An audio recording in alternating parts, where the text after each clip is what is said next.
بسم الله الرحمن الرحيم نحمده ونصلي على رسول الكريم اللهم لا علم لنا إلا ما علمتنا رب اشرح لي صدري ويسر لي أمري واحلل عقدة من لساني يفقهوا قولي رب زدني علما ورحمة رب يسر ولا تيسر وتمام بالخير وبكم الثانية بسم الله الرحمن الرحيم باب النفقات وحق المملوك نفقات is the plural of نفقة. Nafaqa is that which is spent.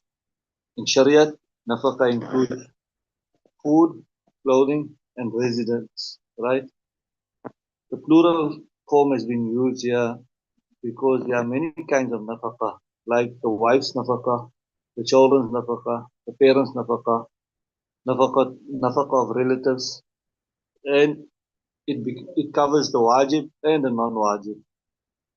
The second portion, the rights of the slaves, include food and clothing, and not compelling them to do what is beyond their power, encourage, forcing them to do something that they cannot do.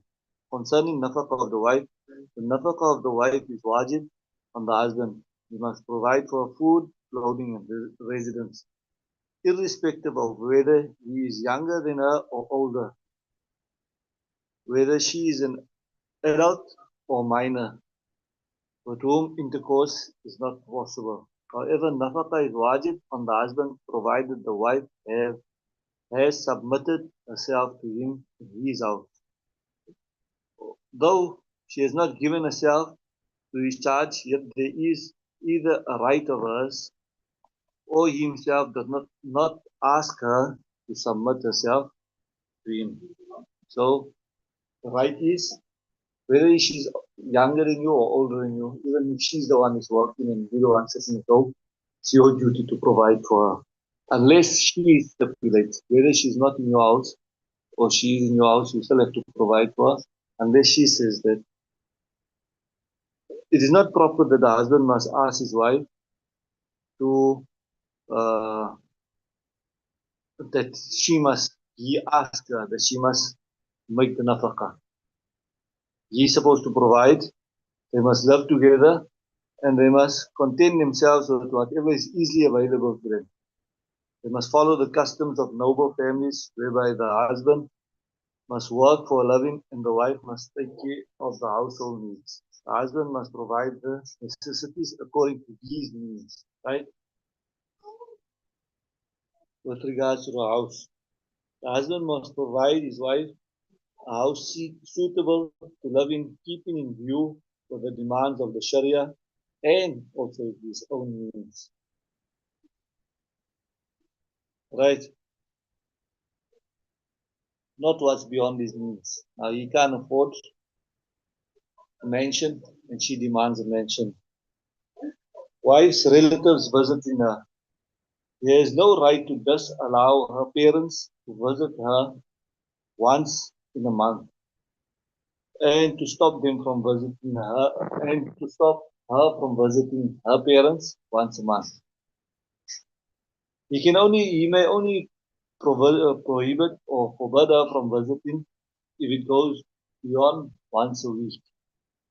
But once a month is the right for her to visit her parents and for them to come visit her.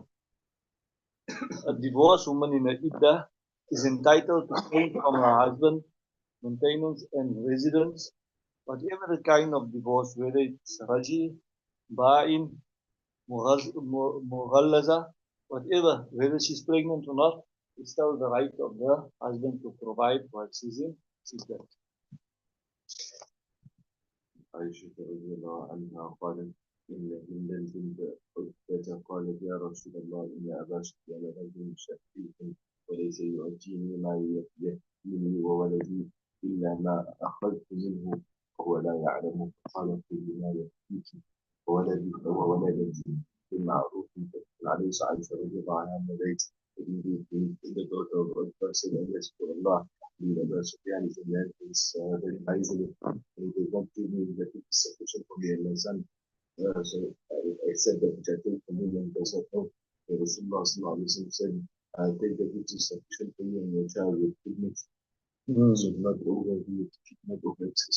So this hadith is evidence that it is wajib to provide maintenance to the extent that is necessary. Imam Nawawi said that this hadith establishes that it is wajib on a man to provide maintenance to his wife and to a minor child, right, who have no personal property. Maintenance should be to the extent of what is necessary, right? It is permitted to say something about another person which you may not be pleased to hear, provided it is done to find out the solution. So, like somebody will say that how can she talk about her husband, to say that he's a miser. It is permitted to talk about him when you are needing a solution. If anyone has a monetary demand on another and he does not pay it, then the claimant is allowed to take from that person's property as much as equal his demand without his permission. Somebody owe you a certain amount of money and he's not paying it, you can take it just to that amount. Chalo. عن جابر بن سمرة رضي الله عنهما قال قال رسول الله صلى الله عليه وسلم نهيت عن جابر بن سمرة رضي الله عنه النبي صلى الله عليه وسلم لا أعطى الله أحدكم خيرا إذا الله سبحانه وتعالى قال أن في الناس فليبدأ بنفسه وبيده. should begin with himself and fill up with them. What is the charity begins? At home. عن أبي هريرة رضي الله عنه قال قال رسول الله صلى الله عليه وسلم في مملوك طعامه وكسوته ولا يكلف من العمل إلا ما يطيق. رواه مسلم. Abu Hurairah radiallahu anhu, Rasulullah sallallahu alayhi wa sallam said for one of the slave his food and his clothing, and he do not give him work, or do not pay him with work is unable. Burden him beyond his capabilities. This hadith gives two instructions about slaves. They should be given food and clothing as per the requirement and customs. They should not be burdened with any task that's beyond them and that will harm them. It is just as the true master, Allah subhanahu wa ta'ala, has not burdened us with anything that is beyond our capabilities. Allah ta'ala did not give us any burden that's beyond anything that we are instructed to do is within our capabilities. Likewise, we must not burden the slaves beyond their capabilities. Abdullah ibn Abbas radiallahu ta'ala has narrated that the master is responsible for three things concerning the slaves. When the slave is offering salah, he should not ask him to hurry up. When he is having his meal, he should not give him any task, and he should give him enough food to satiate him. Not only one or two morsels, give him that amount that will be able to satiate him. وعن أبي ذر رضي الله عنه قال قال رسول الله صلى الله عليه وسلم إذا سيد النبي صلى الله عليه وسلم إخوانكم جعلهم الله تحت أيديكم. The slaves are actually your brothers. Yeah, but if Allah Ta'ala places him under your care.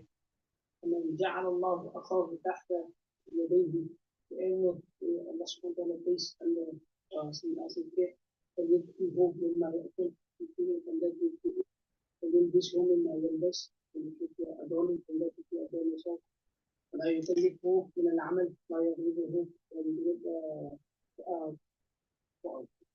Do not charge him or task him with works that's beyond his strength. فإن كلفه ما يغلبه task which cannot handle فليعينه عليه. Show compassion to him. You should help him. You should help him, right? Imam Nawawi rahimullah said that the command the master to feed and clothe his slave as he eats and wear is of the mustahab nature, right? Not wajib, but it is mustahab. However, it is wajib upon him to provide these things to him according to the custom and usage. Whether it matches his own standard, it's better, or if it is of a lesser degree. So, to give him what you wearing and what you eating, that is mustahab. But to give him what is desirable, what most people do, that is wajib. So even if it means that you must give him better in what you wearing, that would be wajib, right? If the owner acts miserly on himself, he should not cut his share of the slave. He is a person, everybody else gives their people or their slaves good clothes to wear. Now the owner, he got a lot of money, but he's a miser. So he wear himself, old clothes and it. He shouldn't put put that condition on a slave. You're supposed to treat the slave like how everybody else treats theirs. Chala. وعن عبد الله بن عمر رضي الله عنه جاءه فهرمان له فقال له أعطيت الرقيق قوته قال لا قال فانطلق فأعطيهم فإن رسول الله صلى الله عليه وسلم قال كفى بالرجل إثما أن يحبس عمن يملك قوته وفي رواية كفى بالمرء إثما أن يضيع من يقول رواه مسلم. So Abdullah ibn Umar radiallahu anhu narrates that Bahraman came to him and he said to him, have you given your slaves the food? So he said no. So he said, go out and do that. And he Rasulullah sallallahu alayhi wa sallam said, sufficient for a man is sin. Those who hold back from deputy possesses his food. And another narration says, sufficient for a man is sin for the one who withholds food from his slaves. Hello. عن ابي هريره رضي الله عنه قال حدثنا ابي هريره رضي الله عنه قال رسول الله صلى الله عليه وسلم اذا صنع لاحدكم خادمه طعامه بأمر المسلم يدعو ثم جاءه به وكان زبد وقد ولي حره وطفاله يدخله معه فليأكل and hot. Yeah, the heat. It's very hot and steam. Yeah, so when he was busy making the food, he endured the heat and the smoke of it. All came onto him. So he must make him sit with him. وإن كان طعامه مشبوها قليلا فيضع في يده منه أكلة أو أكلتين أكلة الإنسان one more activities. Yes, so if the food is not enough for him to eat a full portion, then at least give him one or two luqmas from it. No one must feel shy of eating with the khadim, with the mamluk. They are also human beings like the slave, and there's wisdom in it. The more the people eat together, the meal, the more the blessings will be in it. And as one quotation goes, the best meal is one which many hands partake from. Yes.